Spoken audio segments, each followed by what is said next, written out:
Salut les furieux! Eh bien une fois de plus, je suis très content de vous retrouver sur la chaîne pour une petite nouveauté.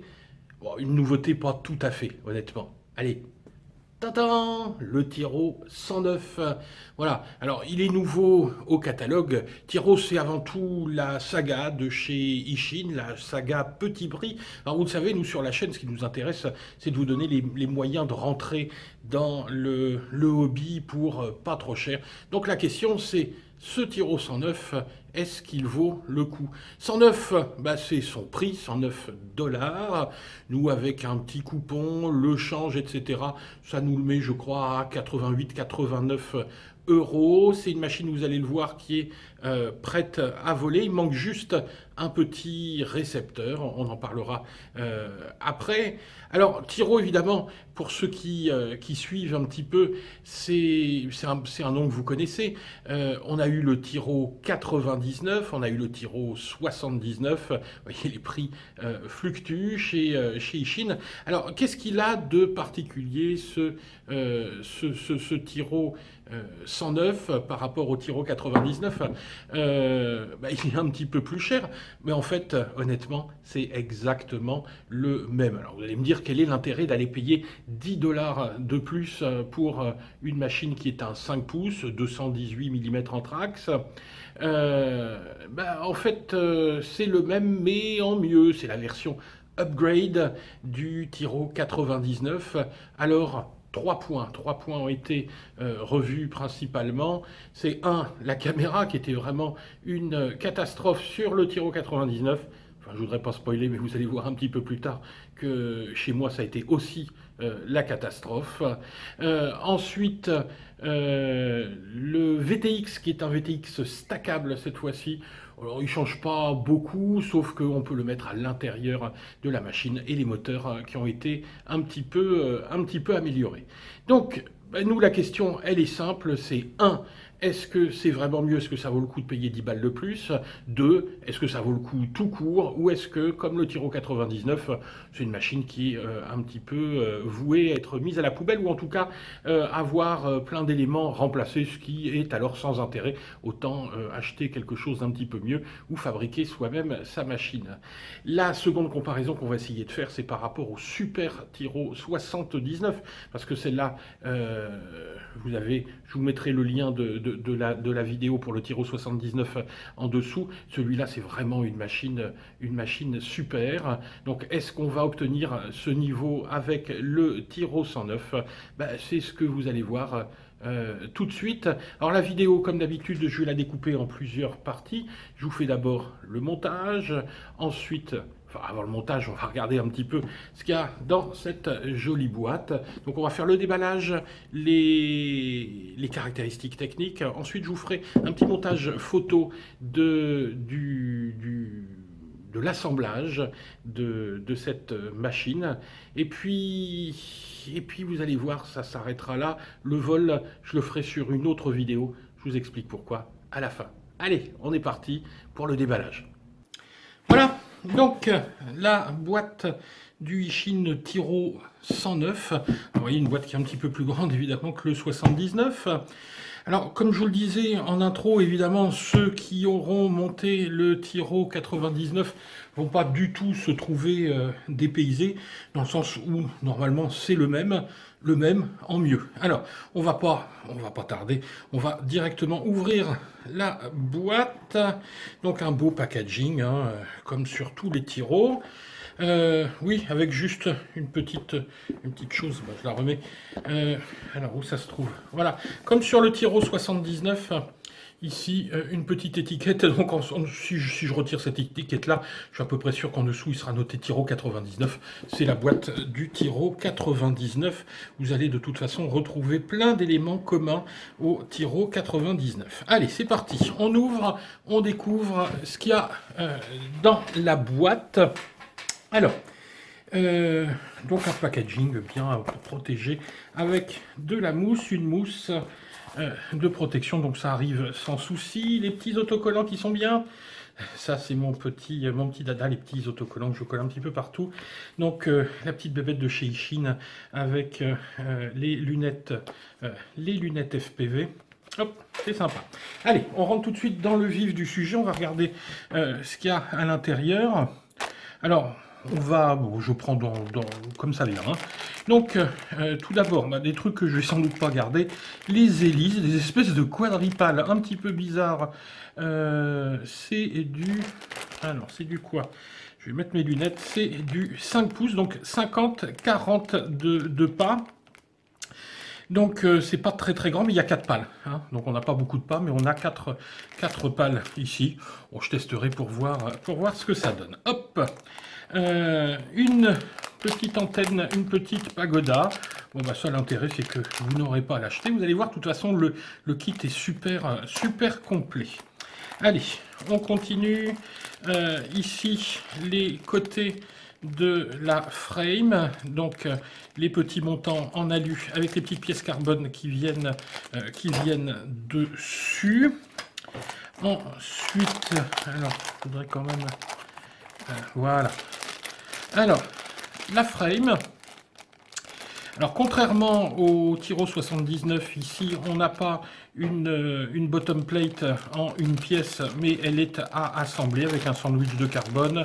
Les bras, les petites pièces qui vont par-dessus. On verra ça pour le montage. Des petits outils au cas où, hein, si vraiment vous n'avez pas d'outils, vous pouvez utiliser ces petits trucs-là. Bon, je ne suis pas persuadé que ce soit bien efficace, donc il vaut mieux des petites clés, ce sera bien plus simple. Alors toujours dans l'esprit de on vous donne tout ce qui est nécessaire. Donc ici les petits colliers Colson qui seront utiles, hein, qu'on utilisera, il n'y a pas de souci. Un petit strap, deux petits straps eShine. Alors ceux-là je les avais... J'avais dit qu'ils n'étaient pas super sur l'essai du Tyro 79, et puis il s'avère que finalement c'est ceux-là que j'ai gardés. Ils sont pas si mal que ça. Hein. Donc ça, ce sera utilisé également. Les petits câbles de branchement XT60. Cette fois-ci, on avait une XT30 sur le Tyro 79. Le petit câble ici pour le récepteur, pour les ESC ici, et pour caméra et VTX. Alors, comme sur le Tyro 99, vous allez voir que c'est assez simple à monter parce que c'est beaucoup de prise, ça évite d'avoir trop de soudure à faire. Alors, on va rentrer maintenant dans les choses qui changent vraiment par rapport à l'ancien. Tout d'abord, ça, le VTX. Sur le 99, on avait un VTX qui était prévu pour être mis à l'extérieur de l'appareil. Ici, il est stackable. Et donc on a un système d'antenne, alors c'est une prise MMX, MMCX, pardon, je ne sais pas sur le 99 si c'était du FL ou du MMCX, je suis pas fan du MMCX, mais bon, ça fonctionnera. En tout cas, il est stackable, c'est-à-dire qu'on va voir les ESC, l'AFC et par-dessus le VTX. Hop. Ah, alors, voilà. Donc, seconde grande différence. Le 99, c'était une horreur au niveau de sa caméra. La caméra était totalement inutilisable. On ne pouvait pas voler avec la caméra d'origine, il fallait la changer. Et là, eShine a fait un gros effort. Même s'il nous a mis une Calyx Mini, c'est ici la Turbo EOS 2. Il a fait, donc elle est montée ici sur un petit adaptateur et en fait elle prend donc l'écartement ici d'une caméra normale. Elle est en 1200 TVL, donc normalement on devrait avoir une très jolie image. Il y aura peut-être un petit peu de latence, mais honnêtement, nous les pilotes du dimanche, on verra pas la différence. C'est vraiment une caméra qui est avec une optique freestyle, hein, plus freestyle que race. Mais de toute façon, le Tyro 109, c'est vraiment un appareil pour s'amuser, pas pour aller faire de la compétition, où ça ne s'adresse pas aux super pilotes, mais à nous, les pilotes du dimanche. Ensuite, des petites choses, les petits pads de fixation, petite protection lipo. Ouais, ça c'est bien, c'est super. Tiens, ça je l'avais pas, parce que il n'y était pas dans le Tiro 79. J'avais vu plein de fois en vidéo, puis j'ai... Alors c'est très con, personne n'a compris à quoi ça servait, ce petit AK-47, hein, ce petit fusil mitrailleur en carbone. Euh, mais bon, bah voilà. Alors, je suis content, j'en ai un, voilà. Ça aussi, c'est bien d'y avoir pensé. De la petite gaine thermo pour protéger les fils sur les bras. Faudra pas oublier, pardon, de les enfiler au moment du montage. Toute la visserie. Alors là, il va avoir du travail hein, pour la visserie, parce qu'il va falloir bien classer tout ça. On fera ça proprement toujours dans la visserie. On a également tous les petits soft mount ici en silicone. Donc on a bien les entretoises. J'espère qu'elles y sont toutes. Ça a l'air. 1, 2, 3, 4, 5, 6, 7, 8. Plus les petits soft mount. Normalement, on devrait avoir le compte. Mais je pense que de toute façon, on a plusieurs montages possibles. Soit avec les entretoises, soit directement avec ces grandes vis et ces petites intercalaires ici en silicone. Ça, on va voir ça ensuite comment on fait au montage. Alors, on termine avec le cœur de la bête. Ici, une FC qui est une FC F4 OSD intégrée. Donc un classique. Hein, c'est pas une carte de compétition, mais c'est une carte qui fait le taf. Elle est omnibus. On a toutes les prises ici. Pour se brancher, il n'y aura quasiment pas de soudure à faire. Petite soudure pour le buzzer, sur mes LED, une petite soudure pour le récepteur. Et c'est tout. Hein. Tout le reste se mettra au niveau de ces petites prises. Ensuite, les ESC. Les ESC avec les petits pads ici pour la XT60. ESC qui arrive directement avec un condensateur. Donc on n'aura qu'à fixer ici, qu'à souder la XT60 et on ira se brancher ici sur la carte de vol. Et on termine par le troisième gros changement de cet appareil par rapport au 99, c'est ces moteurs. Les moteurs sur le Tiro 99 étaient des moteurs en 2150 de kV. On passe en 2400 ici. Donc on a des moteurs qui sont un petit peu upgradés. Il faut espérer qu'ils aillent mieux que les anciens qui avaient tendance à fumer à la moindre accélération. On note que les câbles sont toujours en plastique. On n'a toujours pas de silicone. Bon, c'est un petit peu dommage, notamment quand on va chauffer ici. Ça a tendance à cramer. Bon, après, il faudra bien les mettre en place au moment de la soudure. On note également qu'on a des vis ici en sens anti-horaire et en sens horaire. Je vous expliquerai au moment du montage où les mettre, ces moteurs, parce que souvent, je me suis rendu compte sur les montages, on voyait beaucoup de montages inversés. Je vous expliquerai pourquoi celui-là, on va le mettre à l'avant gauche, celui-là à l'avant droit, etc. pour les deux autres. On comprendra que c'est afin de maintenir les vis serrées pendant le vol, même si ici on a des écrous nil stop, donc c'est pas très gênant si on inverse les moteurs. Alors, je résume. Et ensuite, on passera directement à l'assemblage. Les différences notoires sont des différences. Donc si on compare le Tiro 99 et ce Tiro 109, Tiro 109, je vous le rappelle, c'est son prix, 109 $. Alors, première différence, les moteurs, on passe d'un KV de 2150 à 2400, avec des moteurs normalement un petit peu mieux bobinés, d'un peu meilleure qualité. La seconde différence, alors je farfouille, voilà, c'est ici le VTX qui était pas de super qualité non plus pour le Tiro 99. Il avait tendance à griller et à chauffer. En plus, il est exposé parce qu'on le montait à l'extérieur.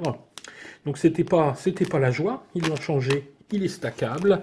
Et je termine, si je la retrouve, avec, je ne la retrouve pas. Voici, la voilà.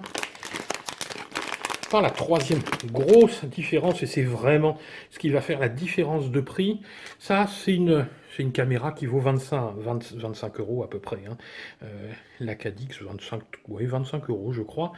La caméra qui était donnée sur le Tiro 99, c'était plus une caméra à 7 euros. Vous voyez, donc ça fait une différence, allez, on va dire une différence de 18-19 euros, et ben qu'on retrouve entre Tiro 99, Tiro 109, 10 dollars de plus. Honnêtement, c'est pas mal. Alors, maintenant la question qu'on va se poser, on va monter tout ça, on va paramétrer, on va tester en vol. La question, c'est est-ce que je le jette à la poubelle comme la plupart des Tiro 99, c'est-à-dire que si c'est mauvais, je vous le dirai, hein, de toute façon, on est là pour ça. Ou est-ce qu'on a également une bonne surprise, comme avec le Tiro 79. Mon Tiro 79, honnêtement, je le fais voler toutes les semaines depuis que je l'ai, plusieurs fois par semaine, et je m'amuse bien avec, il est increvable. C'est pas un champion du monde, mais il est vraiment très très rigolo à utiliser, et puis c'est vraiment no stress. Donc, eh ben, on est parti pour le montage du Tiro 109. Je vous fais un petit montage photo de tout l'assemblage. Je vous commente ça. Allez, on passe directement au montage. Voilà, on est parti pour le plus intéressant de cette vidéo, je pense, c'est l'assemblage. Hein. On va essayer de faire une petite notice d'assemblage pour ce Tiro 109. Allez, c'est parti. Alors, le premier travail que vous allez devoir faire, et ça c'est vraiment très très important, ça va être de séparer toute votre visserie, sinon ça va être un beau bazar. Des vis, il y en a de pas mal de sortes. On a tout d'abord des vis en nylon ici qui sont des vis M3 en 30 mm de long. On en a alors tout est en M3, hein.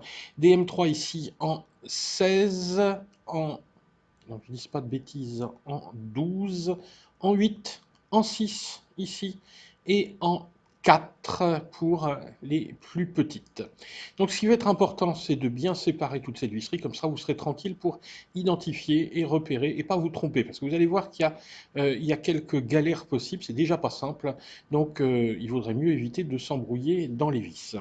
Moi ce que je vous conseille, c'est d'utiliser ce document qui est issu de la notice en ligne que vous trouvez sur le site Banggood. Je vous mets en description donc ce lien ici pour trouver toute la notice. Et il y a vraiment, c'est moi la page qui m'a servi énormément, c'est pour repérer les différents types de vis, les différentes longueurs. Allez, on est parti, on commence. On va commencer tout d'abord par l'assemblage de la bottom plate, c'est-à-dire la partie inférieure de la frame.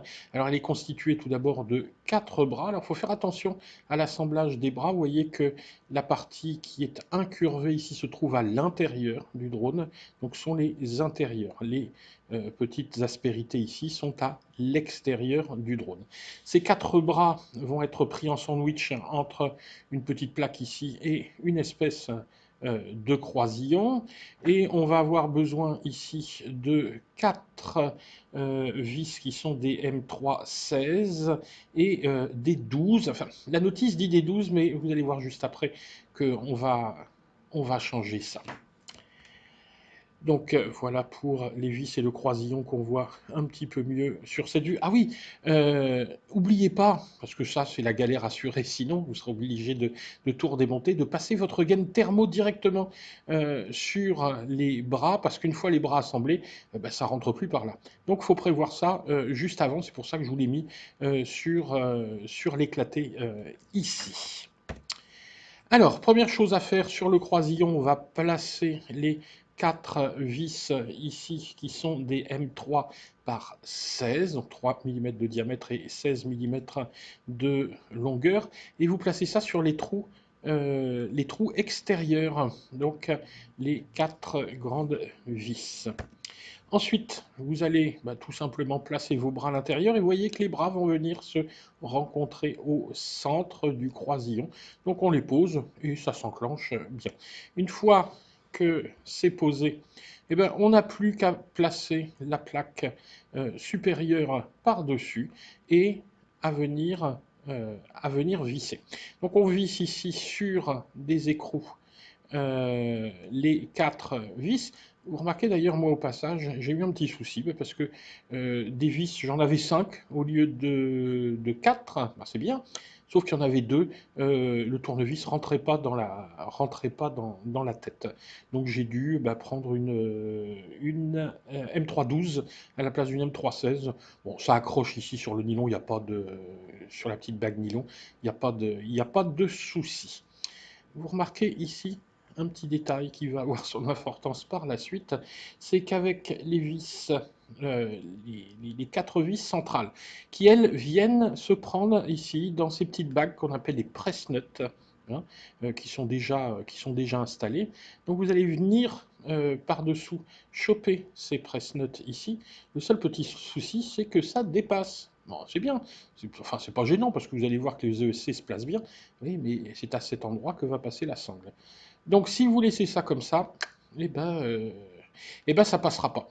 Donc moi là dans le montage, je continue comme ça, mais un petit peu plus tard, à la fin, quand je passe la sangle, je suis obligé de les ressortir et de les remettre. Bon, ça prend 2 minutes, donc moi je vous conseille plutôt que de mettre ici des M12, des M3 12, mettez des M3 par 8, donc les vis un tout petit peu plus petites. Il y en a en rab, donc vous allez en avoir 4 en rab, ça pose pas de problème, sinon il faudra en trouver ou éventuellement couper, raccourcir un petit peu ces vis-là de 12 mm. Voilà, donc bon, là c'est fait. La suite. Et ici, on voit bien que ça dépasse. Oui, donc les têtes ici, ben oui, le seul petit problème, c'est que honnêtement, l'usinage de ces vis, c'est quand même pas super. Et les têtes hexagonales, ben, vous voyez, elles sont plus ou moins hexagonales. Donc faites très attention, ne forcez pas sur vos vis. Moi, ce que je vous conseille, plutôt que de forcer, mettez un petit peu de frein filet, ça bougera pas, vous serez tranquille, mais ne serrez pas comme des bourrins. C'est pas de la visserie de très haute qualité. Ensuite, une fois que tout ça est fait, eh ben, on va pouvoir commencer à installer nos moteurs. Donc, les moteurs, c'est assez simple, hein. Il y a juste 3 vis à venir fixer en dessous. Vous placez bien vos câbles à travers la gaine thermo. Et alors attention, les moteurs, on va les placer d'une façon spécifique. Regardez ici, j'ai un écrou. Donc l'avant du drone sera par ici. L'arrière sera par là. J'aurai donc la gauche et la droite ici. Vous remarquez ici que j'ai mis un boulon noir. Ça veut donc dire que ce boulon, pour le serrer, je dois tourner dans le sens inverse des aiguilles d'une montre. Il est en sens contra-horaire. Donc, euh, le moteur, lui, va tourner dans le sens horaire, dans ce sens-là. C'est-à-dire que le couple, si je prends une vis qui se serre normalement, c'est-à-dire dans le sens des aiguilles d'une montre, et ben quand mon moteur va accélérer, tac, ce que ça va provoquer, ça va desserrer le boulon. Voilà pourquoi on place ici un écrou, ici contra-rotatif, hein, qui va dans le sens inverse des aiguilles d'une montre. Donc ici, avant gauche, un boulon en sens inverse. Donc ici à droite, vu que les moteurs vont tourner cela dans le sens inverse, il faut serrer dans le sens normal. Donc on va voir, vous voyez, ici un boulon normal. Ici un noir, ici un blanc, voilà. Donc, c'est dans cet ordre-là. Alors, si vous trompez dans l'ordre, c'est pas très grave, dans le sens où sont des écrous nil stop. Donc, normalement, ils ne devraient pas bouger, mais si vous tapez un obstacle, ça peut avoir une petite incidence. Moi, j'ai déjà eu comme ça, suite à un choc, des hélices qui se sont barrées. Donc, moi, je vous conseille noir, blanc, et vous serez dans les clous. Nos câbles dépassent bien à l'intérieur. On va rendre ça un petit peu plus propre. Voilà, moi je les ai redressés comme ça pour pouvoir commencer déjà à mettre mes grandes vis nylon. Alors là, il y a 2 montages possibles. Soit vous utilisez les entretoises de départ, qui sont les mêmes, je crois, que sur le Tiro 99, soit vous utilisez cette nouvelle méthode qui est recommandée ici, vu que vous allez avoir un VTX stackable tout en haut de la tour. Donc vous allez mettre ici vos 4 vis nylon qui font 3 cm, 30 mm de longueur, et placer les premières bagues en silicone. Alors c'est les plus fines et les plus longues ici. Il y en a des fines et longues, et puis d'autres un petit peu plus larges et un petit peu moins longues. Il y en a deux séries qui iront juste au-dessus. Donc la première, les plus longues. Ensuite, une fois que c'est fait, on va pouvoir attaquer les ESC. Alors, ces ESC, il va falloir dans un premier temps souder la pigtail, donc avec sa XT 60. Moi, ce que je vous conseille, c'est de faire un petit angle droit comme ça au niveau des câbles qui sont déjà étamés et les passer dans les trous. On les passe dans les trous, on chauffe bien. Donc c'est étamé ici, on chauffe bien, on peut étamer un petit peu avant ici, on chauffe bien et on remet de la soudure, on attend que tout ça fonde ensemble et vous avez normalement une soudure qui est correcte. Moi ce que j'ai fait ensuite c'est que j'ai assuré l'ensemble sur le petit condensateur qui est déjà installé et vous voyez en dessous j'ai mis un collier. Ça me paraissait à ce moment-là une bonne idée. Le seul petit souci, c'est qu'ensuite, eh ben, ce condensateur venait taper un petit peu sur la prise antenne. Donc j'étais obligé de démonter, de retirer le collier. Bon, j'assurerai les câbles autrement sur un bras sans doute. Mais bon, on peut trouver normalement une solution. Bon, c'est parce que j'ai pas repris des choses, mais réfléchissez à ça, regardez bien comment va se placer votre prise antenne. Et puis peut-être, moi je pense que ces câbles-là, on pourrait peut-être les faire passer plutôt par-dessus et sur le côté, mettre le collier et la gaine. Il faudrait que les câbles, dans l'idéal, viennent ici, ce qui permettrait de rabaisser un petit peu le condensateur et laisser de la place pour la prise antenne ensuite. Bien, donc voilà le montage complet. Donc on essaye de travailler proprement, ça c'est important. C'est beaucoup moins de soucis à venir. Donc une fois que ça c'est fait, j'ai étamé ici mes pads de moteur. Donc on met un petit peu d'étain. C'est pas la peine d'en mettre trop, donc vous chauffez bien le pad et vous déposez une petite goutte d'étain dessus. Vous touillez également au moment où l'étain est bien chaud et fondant. Vous touillez, il va bien s'appliquer sur le pad et vous faites surtout très très attention de ne pas aller faire des projections sur les petites pattes des MOSFET ici. Hein. Euh, voilà. Alors c'est des MOSFET d'ailleurs, c'est pas des MOSFET, des MOSFET ici. Donc ces petites unités de puissance. Vous voyez qu'il y a des petits contacts. Et si vous faites un faux contact ici, un pont de soudure entre le pad et ces petites structures-là, c'est la mort. Vous grillez votre SC 4 en 1. Là, la carte est morte.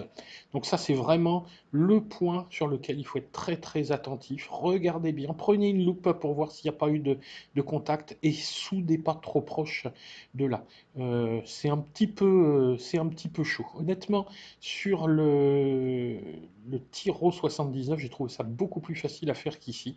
J'ai pas trouvé les pattes de super qualité. Bien, une fois que c'est fait, eh ben, on place la carte sur, euh, sur les petites vis en nylon. On place ensuite la deuxième série de petites bagues en silicone et on va pouvoir venir souder nos câbles. Alors moi ce que j'ai fait, vous voyez, donc je fais passer les câbles vers l'intérieur pour éviter que ça pendouille par ici et puis qu'au moindre choc ça vienne accrocher les câbles. Moi, je travaille toujours comme ça, c'est-à-dire que je serre au maximum mes câbles pour qu'ils soient bien contre les colonnes. Et ici, c'était une mauvaise idée, encore une fois. Laissez un tout petit peu plus de jeu que moi. Regardez ici, le problème, c'est que mes side plates vont venir se fixer avec un trou qui est là juste derrière. Et j'ai pas assez de jeu sur mes câbles. Donc j'ai dû tirer un petit peu, forcer un petit peu. C'est passé, mais bon, à l'emporte-pièce. Donc moi ce que je vous conseille c'est laisser un tout petit peu de jeu ici. Cherchez pas forcément à bien serrer, c'est pas grave, vous avez encore un petit peu de place par ici. Donc la soudure des câbles, faites attention si vous n'êtes pas très fort en soudure, de ne pas aller cramer vos bagues en nylon. Donc à la limite mettez autre chose ou retirez-les, faites-les sans, ou faites même ou virez carrément la vis. Bon, n'allez pas les cramer, hein, surtout. Soyez très attentif au moment de votre soudure parce qu'il ne faut pas aller ici souder les petites pattes des MOSFET, il ne faut pas venir brûler la silicone, il ne faut pas venir brûler la vis en nylon, il faut être attentif, hein. Voilà, donc ça c'est bon. Ensuite, le récepteur, moi j'ai pris ici un XM+. Alors là j'ai testé, hein. Je lui ai mis ces petites griffes, j'ai installé les petites griffes, je l'ai bindé, puis ensuite je l'ai protégé avec une gaine thermo. Ensuite, un petit plus, moi j'ai récupéré, parce qu'il n'y a pas il y a pas de buzzer dans le kit, ça c'est un petit peu dommage, donc j'ai récupéré un petit buzzer, donc pensez à les commander. Ça coûte 2 euros les 5 buzzers. Donc vous pouvez soit l'installer avec des fils, ou carrément, parce que vous voyez, il y a des petits trous ici, vous l'enfichez, il y a deux pattes au buzzer, vous en fichez, vous faites la soudure de l'autre côté, et votre buzzer est directement sur la carte. Il y a de la place. Bon, ça c'est au choix. Moi, j'ai préféré mettre les fils parce que, en fait, ils y étaient déjà et puis j'ai soudé ça vite fait. Je voulais pas dessouder là-dessous pour récupérer mes pattes qui étaient déjà un petit peu coupées. Donc, avec du câble ou directement enficher le buzzer, mais c'est vraiment nécessaire, hein. Donc, surtout quand vous commandez, mettez 1 ou 2 euros de plus pour avoir les buzzers avec. Ah, là, un point important, juste à côté du pad Esport et RSSI, vous avez ici ce petit triplet, vous avez trois petits pads, qui est en fait un connecteur. Donc il va falloir choisir si votre récepteur est en S-Bus ou s'il est en PPM, en DSM, DSM2, DSMX, ou en IBUS si vous êtes en FlySky. Moi, je suis en FrSky, c'est un XM+. Donc, j'ai ponté tout simplement avec une petite goutte. Donc, vous mettez un tout petit peu d'étain au bout de la panne de votre fer et vous appliquez. Oui, c'est chauffé, puis une petite goutte vient se fixer. Il faut qu'il y ait un contact entre les deux. Faites attention de ne pas contacter et de faire un pont sur les trois, évidemment. Donc, moi en S-Bus de ce côté-là, si vous êtes en IBUS, eh bien, vous faites un pont de l'autre côté. Faites attention à le faire parce que sinon, vous n'avez pas de signal, hein, au niveau du récepteur. Donc c'est une espèce d'interrupteur, mais c'est l'interrupteur, c'est vous, quoi. Voilà. Ensuite, une fois que c'est fait, on va pouvoir placer la FC. Alors ici, on a le sens du quad, c'est-à-dire que la pigtail ici donne l'arrière. Donc il va falloir placer la carte dans le bon sens. Remarquez ici la présence de cette petite flèche qui vous indique l'avant du quad. Donc on la place, on reconnaît ici mes deux connecteurs sur le buzzer, on voit ici le petit câble qui ira au récepteur, et là vous comprenez pourquoi. Ben, j'ai tout simplement mis les griffes du XM+, avec cette petite fiche qui est donnée avec, je vais pouvoir l'enficher directement sur cette petite prise. Et comme ça, si je veux récupérer le XM+, eh ben, je l'enlèverai sans avoir à rien dessouder. Ce sera pratique. Je teste, hein. Jamais testé avec ce type de griffe. On verra bien. Si ça fonctionne bien, je garderai peut-être le système pour pouvoir passer facilement des récepteurs d'un quadcopter à un autre. On va pouvoir commencer les branchements. Donc la fiche ici du récepteur. Ici, alors elle n'est pas bien enclenchée, hein, je vous rassure. Ensuite, ça a été bien enclenché. La fiche qui relie la carte de vol avec les ESC en dessous, donc qui fait la jonction entre les deux. Vous voyez le câble noir. Ici, donc sur le côté, on aura la fiche pour la caméra et ici la fiche pour le VTX. Donc la fiche sur la caméra, je ne l'ai pas encore mise parce que elle est soudée directement de l'autre côté au niveau de la caméra. Donc je la brancherai quand j'installerai la caméra. Et ici, ben, je brancherai de ce côté-là quand j'installerai le VTX au-dessus. Je vais bien appliquer ma carte, je vais bien la mettre sur la vis, sur les vis. Je vais pouvoir ensuite remettre mes petits cylindres en silicone. Voilà. Et je vais enfin pouvoir appliquer, placer mon VTX. Alors vous voyez, c'est pour ça qu'on dit qu'il est stackable, c'est-à-dire qu'il vient se mettre sur la stack, la tour ici. C'est le 3e étage, donc on a les ESC, l'AFC, le VTX, et on termine par les petites vis en nylon et emballer, c'est pesé. Vous voyez, c'est pas très très compliqué. On finit ensuite par connecter notre VTX à la carte de vol. On n'hésite pas à torsader un maximum les câbles dans lesquels j'ai des signaux, ici pour éviter le parasitage. À l'arrière du VTX, je vais pouvoir enficher ici mon antenne par une prise MMCX, donc il y a juste à la clipser. Faites attention qu'il n'y ait pas non plus des tensions inutiles qui pourraient la faire se retirer. Donc au moment de votre montage final, débrouillez-vous pour que ça appuie un maximum dessus pour qu'elle ne soit pas tirée.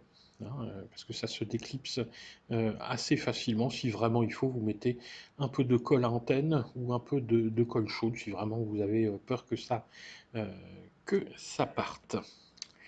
On va pouvoir maintenant commencer à installer les side plates, c'est-à-dire les parties latérales. Donc on a deux petits cadres ici en aluminium sur lesquels on va placer les plaques en carbone. Faites attention, il y a une partie gauche et une partie droite. Donc vous les montez tête bêche. En fait, ce sont les mêmes pièces, mais cette plaque en carbone, vous pouvez la mettre soit de ce côté-là, soit de l'autre côté.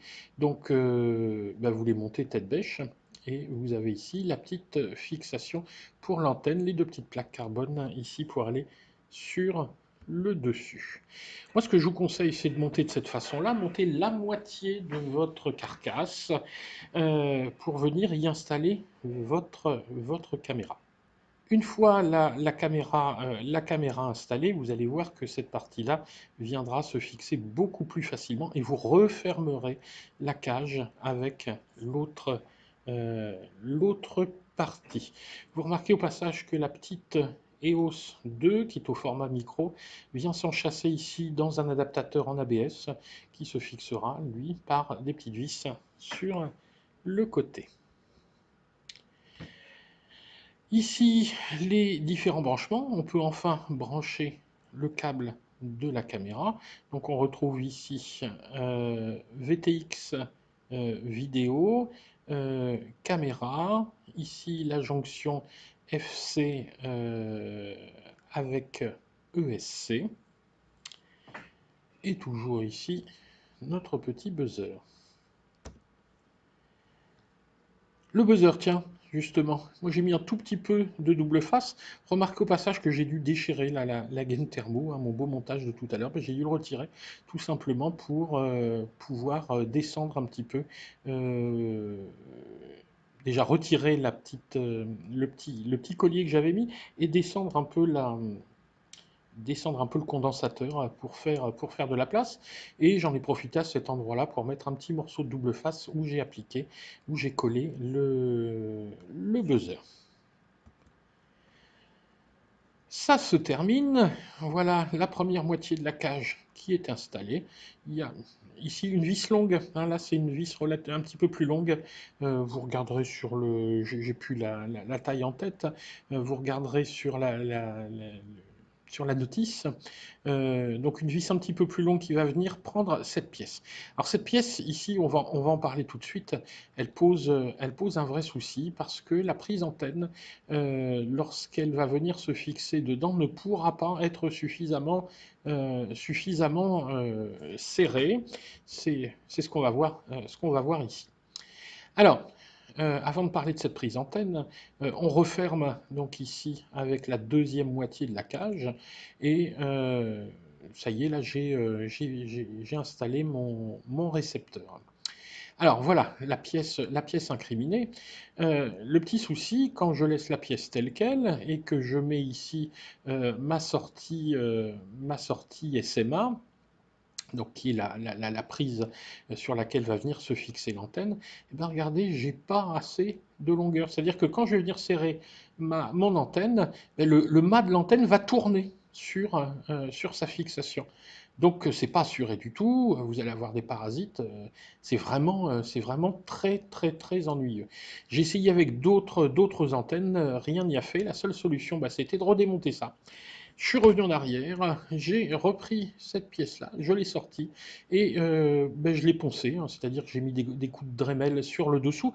Alors ça va pas se voir parce que c'est en dessous, mais alors c'est dommage parce que la belle couleur orange est partie complètement en dessous et donc j'ai réduit, j'ai dû enlever, je sais pas moi, un demi millimètre ou 0,4 pour finalement la rendre un petit peu plus fine et me permettre de serrer davantage ici, ici cet écrou. Ce qui va permettre ensuite, ben voyez, une fixation correcte de cette antenne qui ne va plus tourner. Dernière étape, on va placer le récepteur à l'intérieur. Moi, je conseille de ne pas trop le mettre là-dessous. On pourrait le mettre là-dessous, mais il va se retrouver sur le radiateur du VTX.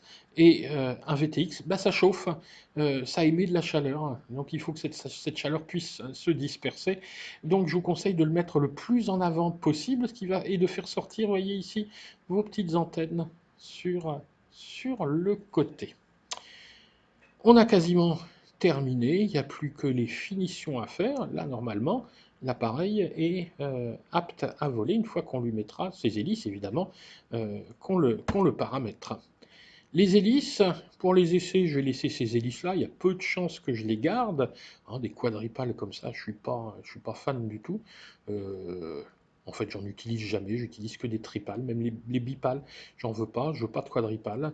Donc pour des raisons de rigidité, des raisons de consommation, je pense pas que ce soit la solution idéale. D'autant plus que les bras sont assez longs. Il n'y a pas de raison d'aller taper la cage.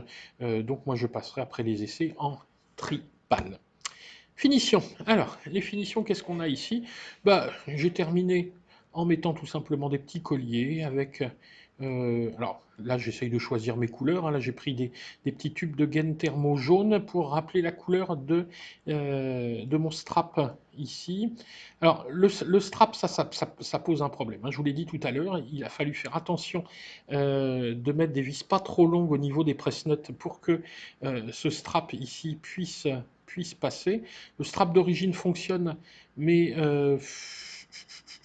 il n'est pas super. Donc moi j'ai pris un strap un petit peu plus large. Les gros straps par contre ne passent pas. Les gros straps en Kevlar ne passent pas. Donc ça je vous montrerai à la fin dans ma conclusion. Je vous montrerai ce petit strap. C'est un strap Ishin, hein, mais que j'ai acheté à part. Et puis la petite plaque ici de protection, pareil. Ça je vous montrerai à la fin. Mais franchement, ça, c'est vraiment tout pourri. Hein. La fixation de ce strap, je suis absolument pas satisfait du truc. Il va falloir que je fasse quelque chose parce que ça va se couper, ça va se déchirer ici. C'est du grand n'importe quoi. Ben voilà, le montage est terminé.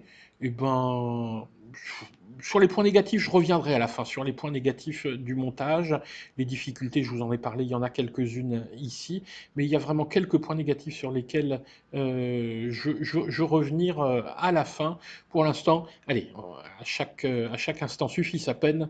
On va passer direct au paramétrage. Allez, direction l'ordi, direction Betaflight. Voilà, bon, ben, on se retrouve devant le PC. On va regarder rapidement un petit peu comment configurer ce Tiro 109. Alors, on va commencer tout d'abord par brancher, voilà, le Tiro à l'ordinateur, donc via la prise micro USB. On va commencer par Betaflight Configurator. On va aller vite hein, parce que vous commencez à avoir un petit peu l'habitude. Vous pourrez reprendre d'ailleurs le tuto complet sur ma vidéo du Tiro 79. Donc on commence par se connecter. On vérifie. Hop, voilà, vous voyez, je vais bouger. Donc, voilà. Tac, à droite, avant. arrière, donc c'est bon, il était bien monté. Il tourne dans le bon sens. Alors là, je l'ai posé bien à plat, vous voyez qu'il n'est pas tout à fait à plat. Je vais calibrer l'accéléromètre et tac, il vient se remettre à plat. Ensuite, l'UART était déjà réglé. Vous voyez, je touche à rien. L'UART pour le serial RX, donc pour le récepteur, est réglé correctement. Donc il n'y a pas de souci. D'ailleurs, on va vérifier la radio. Voilà, la radio est branchée. On va vérifier tout de suite que le récepteur fonctionne. Hop, les gaz, le roll, ça roule du bon côté, ça pitch, donc avant, arrière, et le yo, tout fonctionne. On remarque, ah oui, on va regarder, tac, donc tous les récepteurs, les interrupteurs fonctionnent, il n'y a pas de souci. On remarque ici qu'il n'y a pas de signal RSSI parce que j'ai monté un XM+, qui n'est pas flashé avec le RSSI. C'est pas très grave, je mettrai le fameux RSSI magique que vous retrouverez sur les tutos de culture FPV. Alors, donc on a dit les ports, c'est bon, on passe tout de suite à la configuration. Ici on a le sens des moteurs. Moi j'ai déjà repéré, donc en armant mes moteurs, que, coup de chance, j'en ai un seul qui tourne dans le bon sens. Le 4, le 2 et le 1 sont inversés, donc on va voir tout à l'heure sous BLLI Suite comment inverser le sens de ces trois moteurs. On les retient 4, 2 et 1, le 3 fonctionne bien. Alors, ici on est déjà en déchaud de 600, on ne touche rien, valeur minimum 4,5%, il n'y a pas de souci, ça fonctionne. Ici 8, 2, moi j'ai l'habitude de passer, alors de me mettre en 8, 8, on va mettre ça comme ça. Tiro 109, j'ai déjà écrit le nom tout à l'heure. Ensuite, moi je suis en S-Bus, c'est un XM+, donc RX série SpecSat. Si vous êtes en FlySky, vous passez en E-Bus. Ici, pour le reste, j'ai touché à rien. L'OSD est activé. Voilà, je fais ça rapidement. Donc ici, moi comme j'ai branché j'ai installé un beeper, un buzzer. Donc, j'ai pas la peine de mettre en route le buzzer via les ESC. Sinon, vous mettez ça en route, hein, vous activez ça à ce niveau-là. Ici, bon, toutes les fonctions du beeper sont activées. J'ai pas, bon, voilà, c'est bon. Alimentation et batterie. Alors là, je vais mettre mes valeurs habituelles. Tension d'avertissement. Alors moi j'aime bien qu'on m'avertisse pas trop tôt, 3-3, que ça se mette à brailler à 3-3 et en continu à 3-2, 4-3, c'est bon. Je laisse toujours une échelle de 110, ça je vérifierai après pour savoir si ma mesure de tension se fait bien, mais ça se fait après. Les PIDs, moi je les laisse d'origine. Je change juste ici les super rates parce que j'aime bien quelque chose d'un petit peu plus tonique. Donc je passe à, ouais, allez, on va mettre 0,83 partout. Tac, c'est pas mal. Hop, tac. 0,83. Je mets, allez, on va mettre un petit peu d'expo pour le départ. On va mettre 0,10 d'expo. Sur le yo, c'est pas la peine de mettre de l'expo. J'aime bien aussi augmenter un petit peu ma limite d'angle pour les premiers vols en stabilisé. Donc 65 degrés. Pour le reste, je ne touche à rien. Je verrai après comment j'organise ça. Évidemment, je n'ai rien sauvé. J'ai oublié de sauver. Donc, on va recommencer rapidement la configuration. Donc, j'avais dit ici, donc 8, Ensuite, ça c'est bon, ça c'est bon. Moi, j'avais pas changé grand-chose, donc regarder et redémarrer. Voilà. Donc, je redémarre. Et dans les pizzas, j'ai dit ici que je vais passer à 0,83.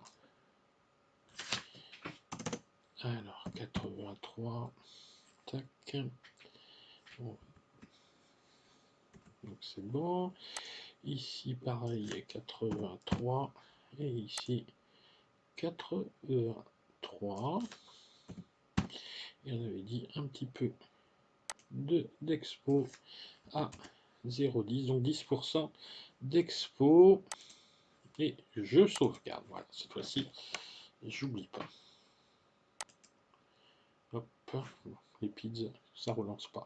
Le récepteur, on a vérifié, donc tout fonctionne bien, c'est bon. Ensuite, on va passer au mode. Alors, on va commencer par l'armement. Tac. Donc là je touche à rien, mais c'est bon. Donc sur mon Ox 1, ici, on voit, ici je suis désarmé, là je suis armé, là je suis désarmé.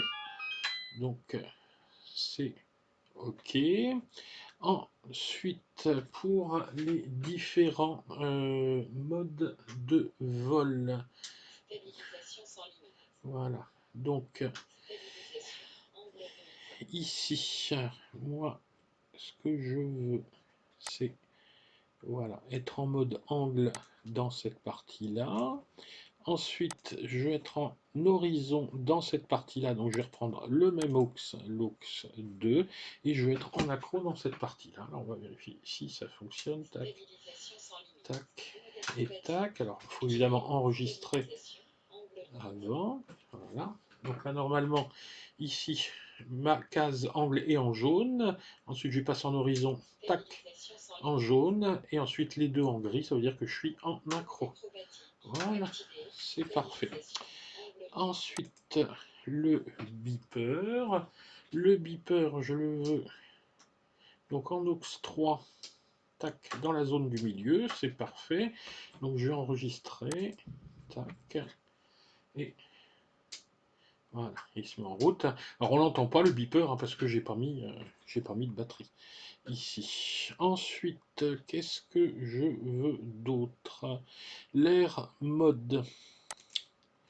Alors, de l'air mode, j'en veux, j'en veux là, hein, ici. Donc, tac, voilà. Donc, de l'air mode, moi j'en veux uniquement en mode horizon et en mode accro. Voilà, tout va bien. Ensuite, la suite, voilà. Donc le mode anti-turtle, moi je le veux sur l'aux 4. Tac. Alors mon aux 4 c'est un interrupteur temporaire. Voilà. Donc je le veux ici. Tac. Tac. J'enregistre. Je vérifie. Là c'est bon. L'air mode se met en route. Voilà. Donc le préarme, moi j'ai pas de préarme. Il va falloir que j'en mette un. Bon, je verrai ça après. Donc ici, les modes, c'est OK. L'OSD, alors l'OSD j'étais déjà passé dessus, donc moi j'ai activé juste un certain nombre de valeurs. On peut choisir, hein, vous choisissez tout simplement les, les items hein, que vous voulez sur votre écran. Moi j'aime bien voler avec les petites barres d'horizon artificielles, savoir mon mode de vol, le nom, ça c'est pour les vidéos, le temps de vol, j'ai un timer, le RSSI, mon armement, les alertes batterie et alors moi je prends ici la tension par élément parce que je vole en 2, 3, 4, 5S. Donc je ne m'y retrouve jamais avec les tensions alors qu'en ayant la tension par élément, j'ai ça en tête, je sais où j'en suis. Voilà. Et puis ici, l'état de la batterie. Voilà, et c'est sauvegardé. et c'est vendu. Il n'y a rien d'autre à faire, ça va très très vite, vous voyez. Ensuite, il va nous rester à régler les sens de rotation des moteurs. Donc, je déconnecte ici. Tac, on va passer sous BL et LI. Alors, BL et LI qui est ici, BL et LI configurator. Voilà. Tac. Donc, là, je me connecte. Alors par contre, pour BLLI configurator, il y a besoin de brancher la batterie. Donc on fait ça, bien évidemment, sans les hélices. Hein. Moi j'ai démonté les hélices, hein. Je ne vais pas me couper les doigts, on sait jamais. Voilà. Hop, je branche. Donc on a dit tout à l'heure qu'il n'y avait que notre moteur 3 qui était dans le bon sens. Donc je vais dire mon setup ici. Tac. Donc, le 3 est bon, il est dans le sens normal. Donc, je vais inverser le 1, je vais le mettre en reverse. Le 2, je le mets en reverse. Et le 4, je le mets en reverse.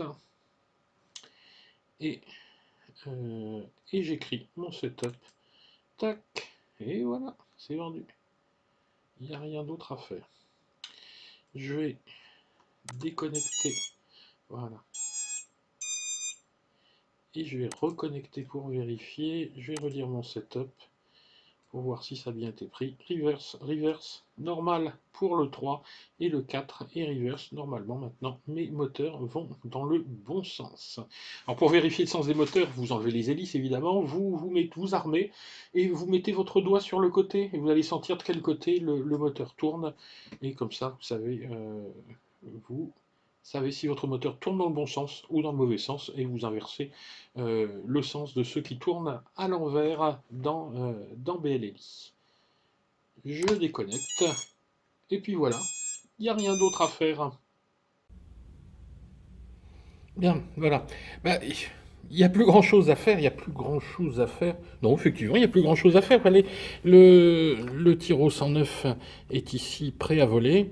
Prêt à voler, sauf que j'ai eu un gros souci lors de ce montage. La caméra, la super EOS 2 Cadix Turbo 1200 TVL que j'attendais avec impatience. Eh ben, elle ne fonctionne pas. Donc, donc je suis embêté parce que, alors, on pourrait le faire voler à vue, mais enfin c'est sans intérêt. Donc pas de vol, le vol est reporté, je le ferai sur une seconde vidéo. Donc j'ai quand même terminé le montage pour voir un petit peu ce que ça allait donner, en attendant qu'une nouvelle caméra arrive. J'ai évidemment contacté Banggood. Qui me demande une vidéo pour montrer ce qui ne fonctionne pas, ce qui est pratique, hein, une vidéo avec une caméra qui ne fonctionne pas. Mais enfin, je me suis débrouillé, je leur ai envoyé un petit screen du DVR montrant que je reçois bien l'OSD, mais je reçois pas l'image.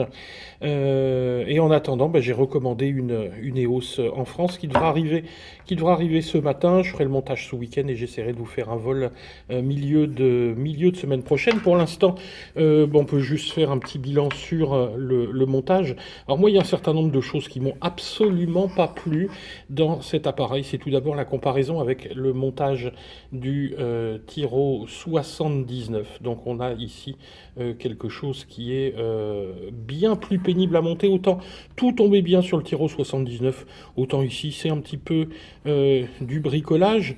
J'ai pas forcément fait les bons choix, notamment vous l'avez vu au moment de l'installation des fils moteurs, je les ai coupés un peu courts, ce qui fait qu'au moment de la fixation ici des parties latérales de la frame, ici des side plates, j'étais un petit peu gêné par le passage ici étroit au niveau des câbles.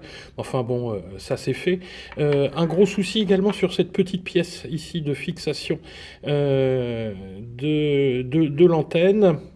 Oui, il y a un souci, c'est qu'elle est trop large. Je pense que c'est lié à l'anodisation. Elle est beaucoup trop épaisse, donc j'ai dû la réduire un petit peu, lui mettre un petit coup de Dremel, parce que sinon, j'avais pas assez de pas et mon antenne ne pouvait pas se serrer. Et ici, j'avais quelque chose qui bougeait. Il faut dire que cette antenne n'est quand même pas ici de super qualité.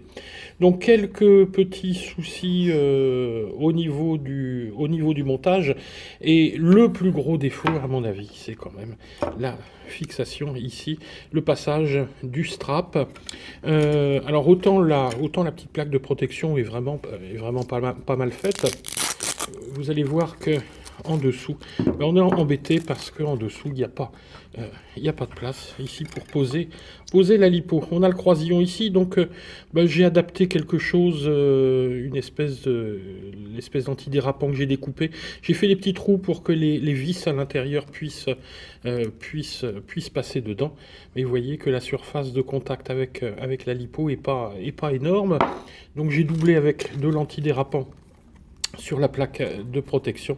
Donc on arrive à avoir un sandwich, mais le souci, vous le voyez, c'est que là, le strap ici va manger. Je vais à mon avis consommer des straps sur ce modèle. Le strap donné par eShine est pas super, donc c'est eShine mais que j'avais commandé à part, donc un petit peu plus large. Faites attention également, mais ça je vous en reparlerai, enfin j'en ai sans doute reparlé dans le montage, c'est que les vis ici qui servent à fixer donc à rentrer ici dans les press-nuts. Prenez pas les plus longues, prenez le modèle juste en dessous, afin que ça dépasse pas trop pour que vous puissiez passer votre strap, sinon il n'y a rien qui passe.